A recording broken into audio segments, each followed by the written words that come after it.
Hello hi అందరికీ నమస్తే. Morning news మన ముచ్చట్లు మీ గణేష్ వాల్మీకి. ఈరోజు ప్రధాన వార్తలు చూసుకుంటే, రేవంత్ మార్కు పాలన, ఆగస్టు తర్వాత కీలక మార్పులు, పాత పథకాల్లో కొన్ని పక్కన పెట్టేందుకు నిర్ణయం అంటూ వార్త.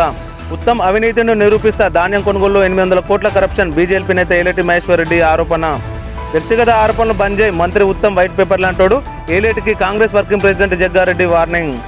ధాన్యం చెల్లింపుల పేమెంట్ 83% కంప్లీట్, ధాన్యం తడవకుండా ఏర్పాట్లు, ట్యాక్స్ కామెంట్లు అనేవి పచ్చబద్ధం అంటున్న పౌర సరఫరాల శాఖ commissioner DS Chauhan.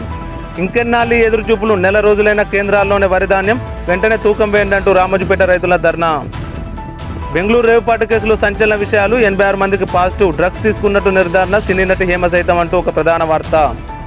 June 2 tension, రాష్ట్ర ఆవిర్భావ వేడుకలకు పర్మిషన్ కోసం ఈసీకి లేక 3 రోజులైన రాని స్పష్టత, ఆఖరి నిమిషంలో వస్తే ఏర్పాట్లు ఎలా అంటూ అధికారులు ఆందోళన. ఛత్తీస్గఢ్లో భారీ ఎన్కౌంటర్, 7 మావోయిస్టుల మృతి. నేటి నుంచి ఇంటర్ సప్లిమెంటరీ, ఉదయం ఫస్ట్ ఇయర్, మధ్యాహ్నం సెకండరీ విద్యార్థులకు ఏర్పాట్లు.